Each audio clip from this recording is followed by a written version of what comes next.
Dans une synagogue en Amérique, le Rav avait remarqué que parmi les fidèles, il y avait un que toujours avant Birkat Kohanim, il enlevait son talit et il sortait de la synagogue. Il demandait pourquoi. Il n'osait pas lui dire. Voilà, c'était une personne âgée, il ne savait pas comment lui dire. Un jour, il a dit, c'est quoi, j'ai une idée.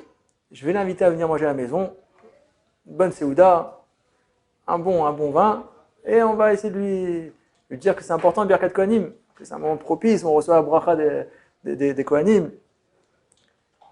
Donc il va le voir, il dit, j'aimerais bien vous inviter à la maison, demain, pas de problème, il a accepté l'invitation. Le lendemain, ce vieux monsieur il arrive à la tefila, il commence la prière, et avant Birkat Kohanim, il enlève son talit et il sort de la synagogue. Le Rav il voit ça, il dit, ah, bon, ça n'a pas marché mon coup. Il finit la tefila, le Rav sort de la synagogue, et là, à ce moment-là, qu'est-ce qu'il voit à la sortie de la synagogue? Ce vieux monsieur, il attendait devant la synagogue. Qu'est-ce qu'il a fait? Il a dit, ah, je suis content de vous voir. Ils ont été ensemble chez le Rav, et ils ont commencé à manger. Bonne séouda. Et au milieu de la séouda, quand ils avaient bien mangé et bien bu, le Rav, il se permet de dire à la personne, il dit, dites-moi, je ne comprends pas. Ça fait des années que je vous vois. Avant de Birkat Kohanim, toujours vous enlevez votre talit et vous sortez de la synagogue. Il dit, qu'est-ce qui se passe? À ce moment-là, le vieux monsieur, il a été très ému. Et il dit, je vais vous raconter quelque chose. Raconter quelque chose que je n'ai jamais raconté à personne. Vous savez que j'ai vécu la Shoah. Et quand on était à Auschwitz, dans le camp où on était, il y avait là-bas un vieux monsieur, très sadique, qui remontait le moral à tout le monde, qui passait de personne en personne, en les motivant, en faisant un petit divrei chizouk, etc. Il dit, un jour, il vient, on était 800 dans le campement où on dormait. Un jour, il vient, tout heureux, comme ça, avec un grand sourire. Il dit, Rabotai, dans une semaine, c'est les Pessars. On va pouvoir fêter la fête de Pessars tous ensemble. Et il se retourne vers un juif qui était là-bas, c'était le cuisinier de l'un des officiers nazis. Et il dit, regarde, toi, tu as la chance de travailler dans une cuisine. Il lui donne, il dit, moi j'ai un peu de farine, et avec ça, tu vas nous faire des matzot.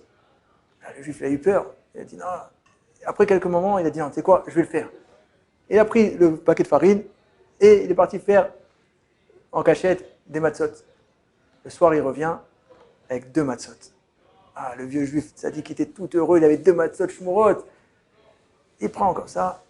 Le soir de Pessah arrive, après une dure journée de travail. Le vieux monsieur, il prend ses 2 matzot, il les embrasse, et il commence à réciter la Haggadah de Pessah par cœur. Le début, il commence par cœur, il commence à réciter la Haggadah. Et le juif qui est là, il raconte, il dit, on était dans un moment d'élévation spirituelle très haut. On était là et on était vraiment très heureux de faire ce seder de Pessah. Quand on arrive à couper la matzah, ce tzaddik, il a pris la matzah, il a partagé en 800 personnes, en 800 petits morceaux, les 2 matzot. Imaginez, c'était un petit morceau qu'on a reçu chacun. Mais il avait un goût de Gan Eden, cette matzah. On a mangé la matzah, Baruch Hashem. Il dit, le maror, les herbes amères, il y en avait en profusion à Auschwitz. De partout, il y avait de l'amertume. Il dit, avec Arba Kosot, et 4 verres de vin, on les a remplis avec nos larmes salées, comme ça qu'on pleurait à Auschwitz. Et quand on était en plein milieu en train de finir la Haggadah, à ce moment, on entend un boum, la porte, elle s'ouvre. Qu'est-ce qu'on voit? On voit un officier nazi, Marchemo, qui rentre dans le campement. On a tous eu peur, on a vite couru dans nos lits. Et là, il chope un juif, et il sort son arme et il dit, soit tu me dis qui c'est qui a organisé tout ça, ou soit je te tue. Il n'a rien dit. Il n'a pas voulu dénoncer ce qu'il avait dit. Si tu ne veux pas dénoncer, alors soit tu dénonces. Si tu ne dénonces pas, sache que je tue tout le campement. Les 800 personnes, je vous tue tous. À ce moment-là, le vieux juif sadique, il vient vers l'officier, il déchire son habit de prisonnier, il monte son cœur, il dit, c'est moi qui ai organisé. Si tu veux me tuer, voilà mon cœur, tu peux tirer. Et là, l'officier a commencé à sourire, avec un sourire narquois comme ça. Il a dit non, c'est ce que je vais faire.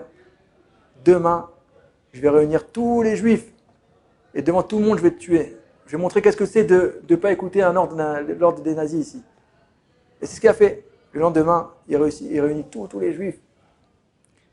Et devant tout le monde, il montre le vieux juif, tzaddik, prêt à le tuer.